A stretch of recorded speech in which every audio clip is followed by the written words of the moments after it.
Selamat pagi hadirin dan pemirsa CNBC Indonesia. Selamat datang dalam Green Economic Forum 2023 bersama saya Andi Shalini atau Sasa. Acara ini berjalan dengan lancar berkat dukungan oleh PT Bayan Resources Tbk, PT Bank Mandiri Persero Tbk, PT Bank DBS Indonesia, PT Bank Sentral Asia Tbk, PT Pertamina Persero, PT PLN Persero, PT Adaro Energi Indonesia Tbk, PT Perkebunan Nusantara 3 Persero.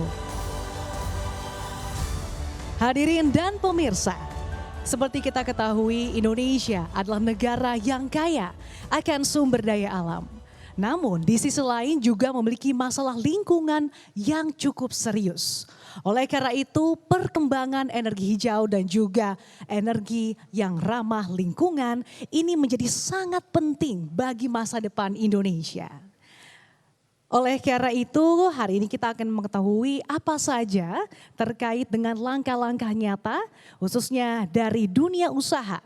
Dan juga seperti apa tindakan nyata dari pemerintah Indonesia untuk mempromosikan pemanfaatan energi hijau.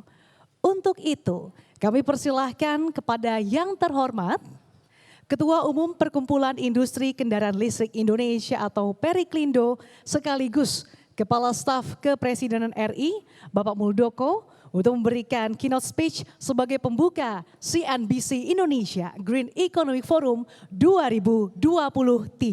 Kepada Bapak Muldoko kami persilahkan.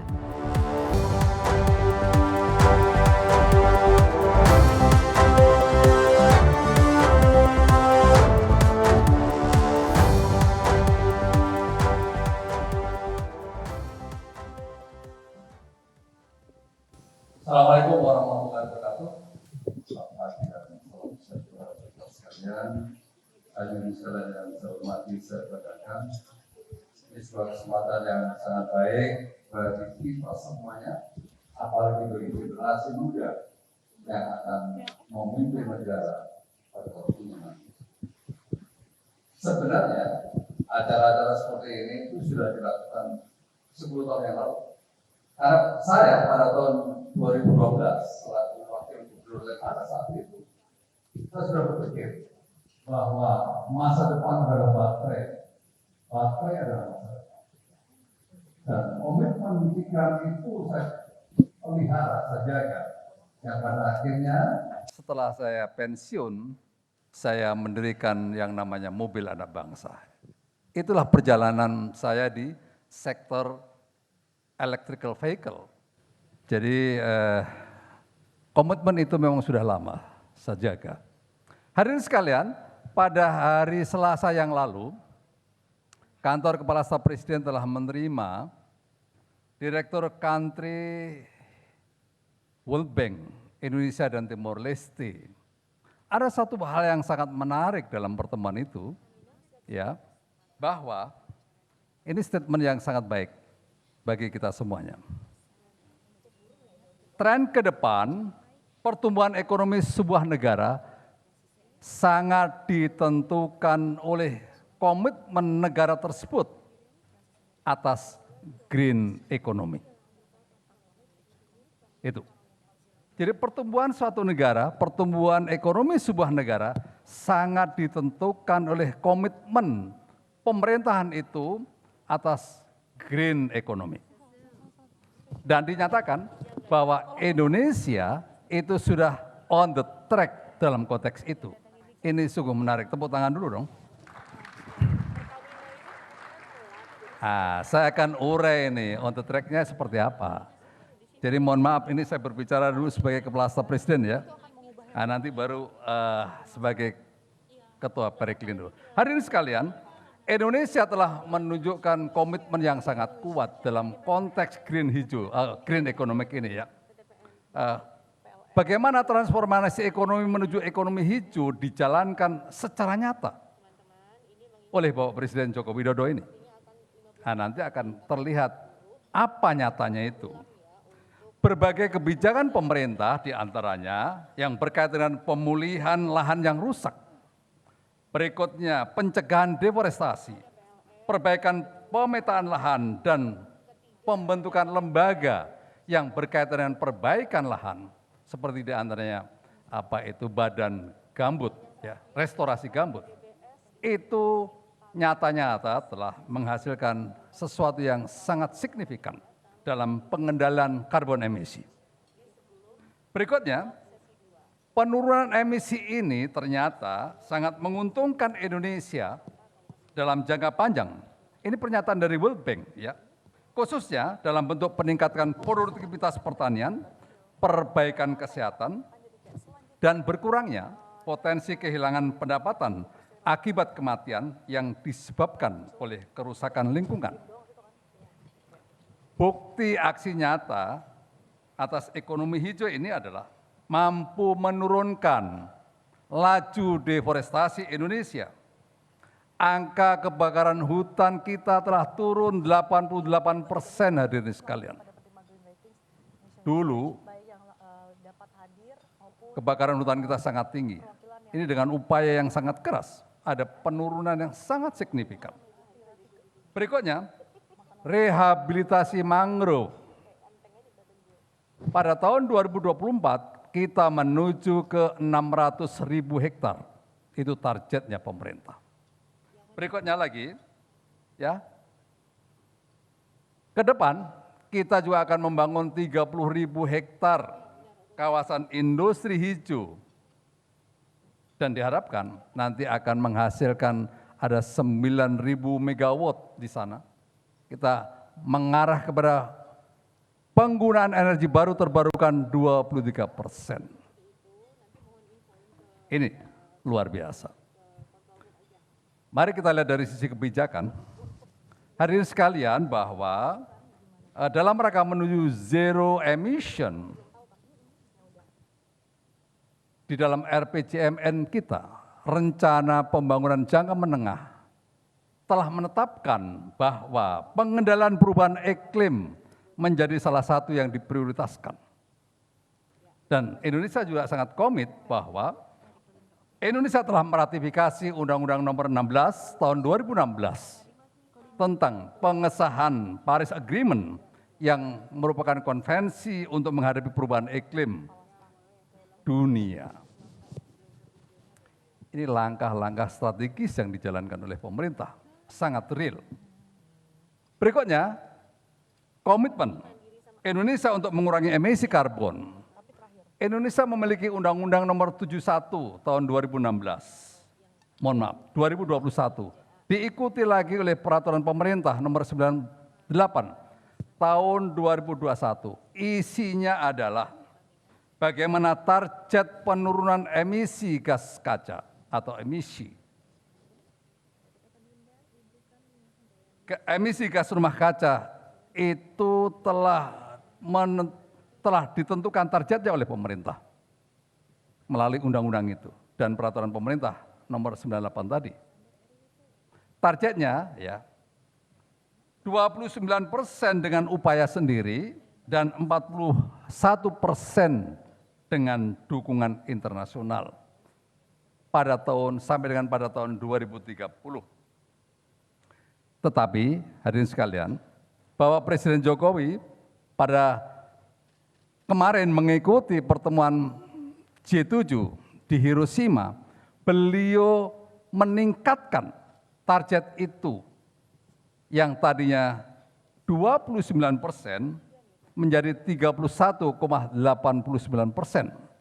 untuk upaya sendiri dan dari 41% menjadi 43,25% dukungan internasional.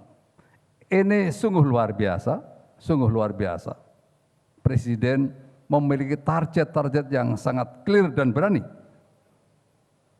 Itu. Berikutnya, saya juga ingin menyampaikan dalam pertemuan G20 kemarin seperti apa sih bahasan tentang green energy ini. Indonesia di G20 menjadi keketuaan G20. Di dalam pertemuan G20 ada 3 isu yang menjadi prioritas transisi energi. Yang pertama adalah securing energy accessibility. Yang kedua, smart and clean technology scaling up. Dan yang ketiga adalah advancing energy financing.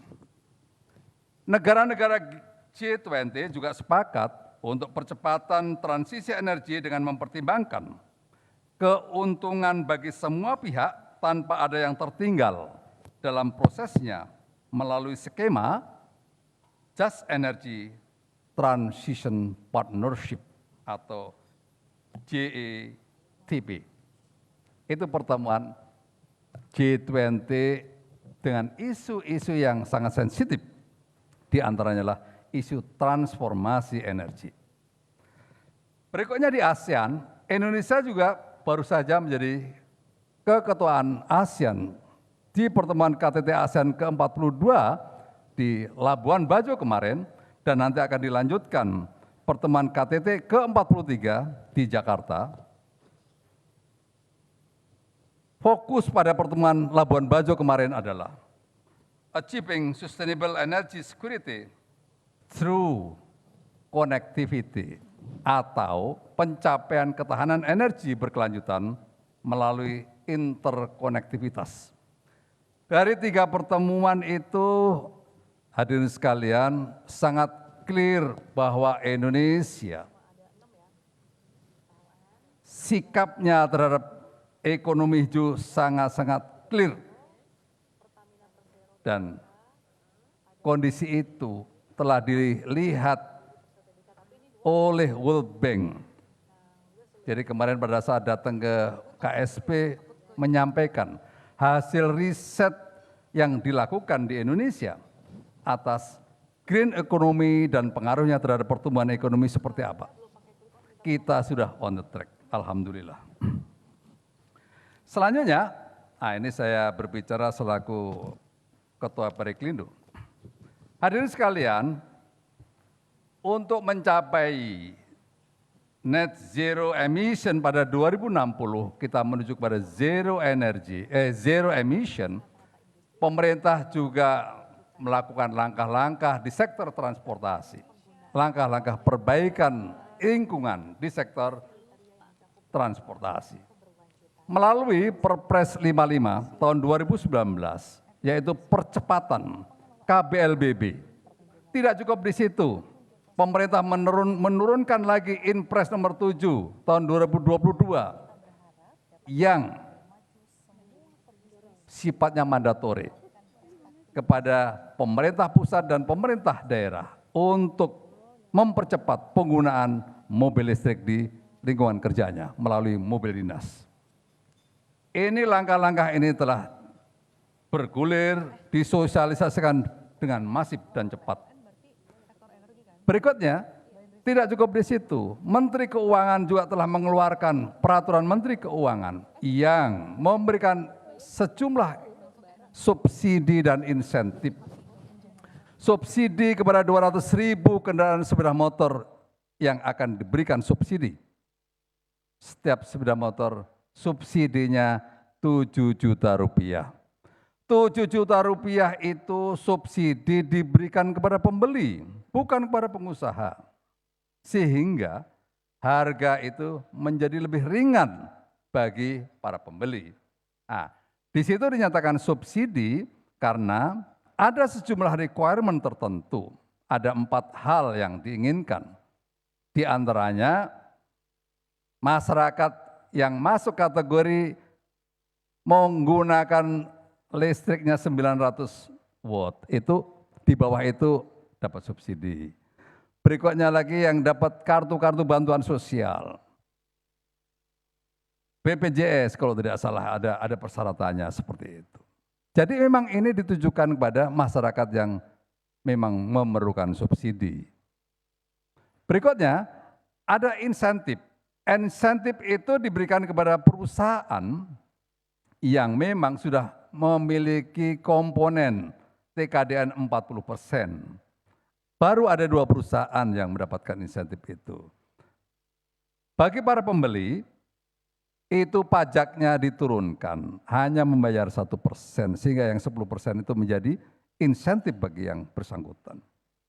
Itu skema yang telah diberikan, dan pada kesempatan ini saya juga sampaikan bahwa ada aplikasi ya, aplikasi yang namanya Sisapira. Aplikasi Sisapira itu setiap saat kalau kita mau mengecek atas pertumbuhan populasi pembelian sepeda motor khususnya, sudah berapa banyak, itu kelihatan di situ.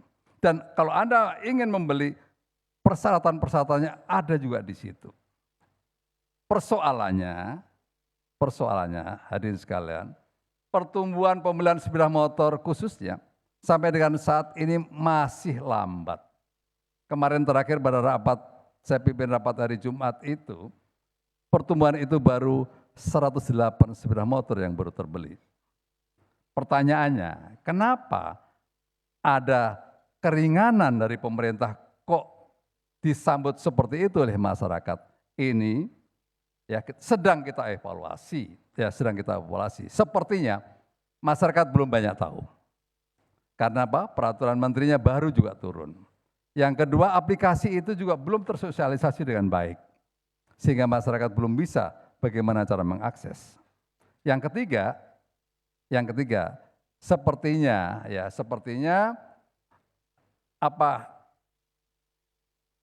ini belum menjadi konsumsi publik begitu. Kita belum membicarakan ini di mana-mana. Sehingga masih pada bingung, masih menunggu wait and see semuanya.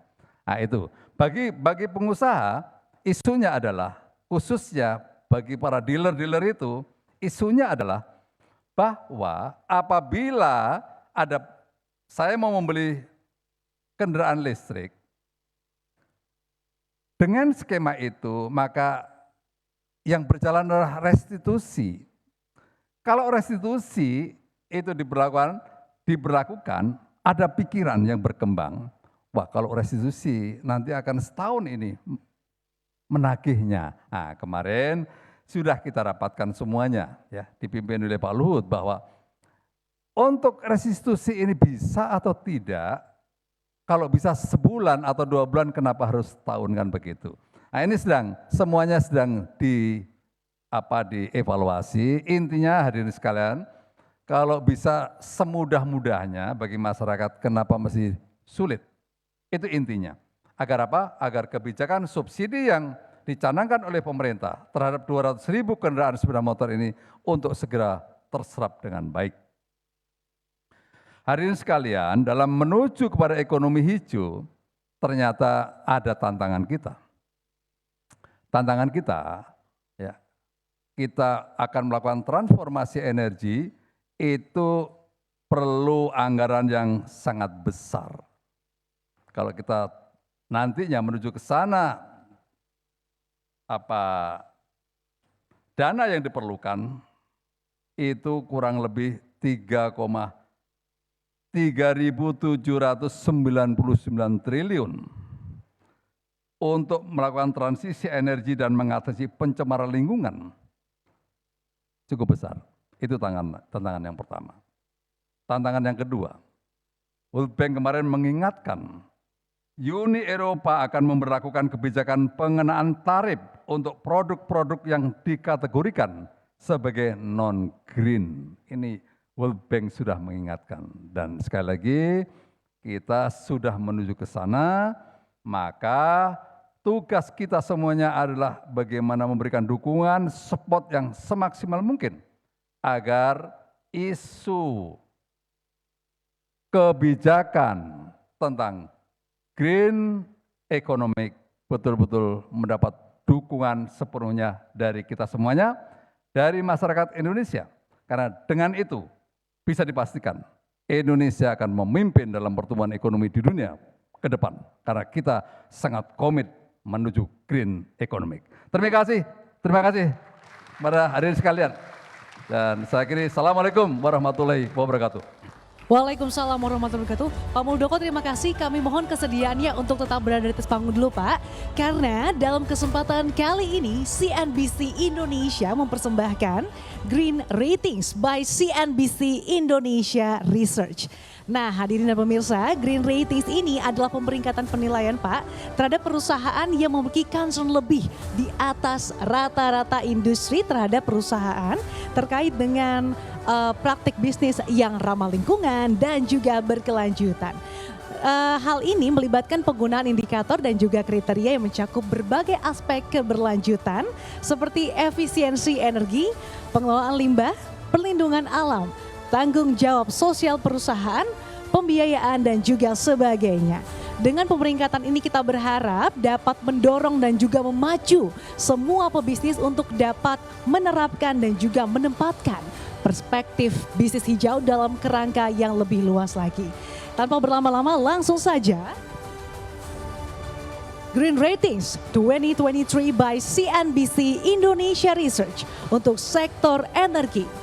PT PLN Persero. Kami persilakan untuk perwakilan PT PLN untuk naik ke atas panggung.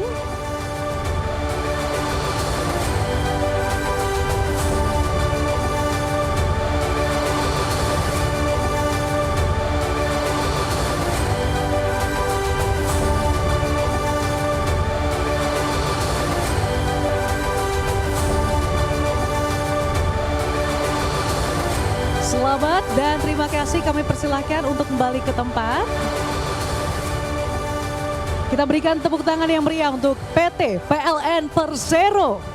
Selanjutnya, Green Ratings 2023 by CNBC Indonesia Research untuk sektor pertambangan. PT Bayan Resources Tbk.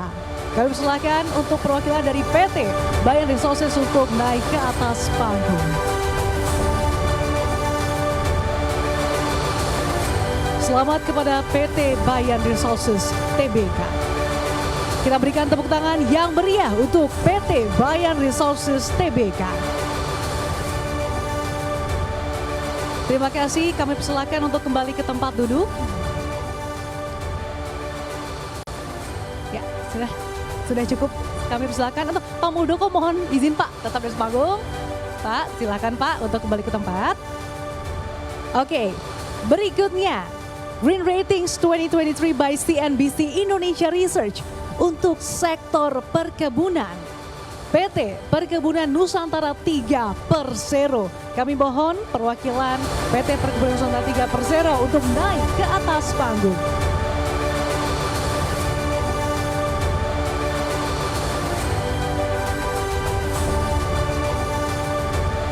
Selamat kepada PT Perkebunan Nusantara 3 Persero.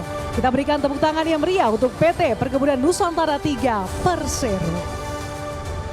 Kami silakan untuk kembali ke tempat. Dan selanjutnya Green Ratings 2023 by CNBC Indonesia Research untuk sektor energi. PT Pertamina Persero. Kami silakan untuk ke atas panggung.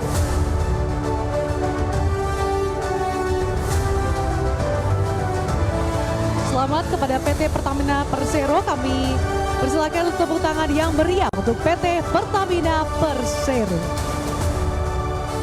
Terima kasih, kami persilakan untuk kembali ke tempat. Selanjutnya, Green Ratings 2023 by CNBC Indonesia Research. Sektor pertambangan, PT Adaro Energi Indonesia Tbk. Kepada perwakilan PT Adaro Energi Indonesia, kami ucapkan selamat. Dan selanjutnya untuk sektor perbankan, PT Bank Mandiri Persero Tbk. Kita berikan tepuk tangan yang meriah untuk PT Bank Mandiri Persero Tbk.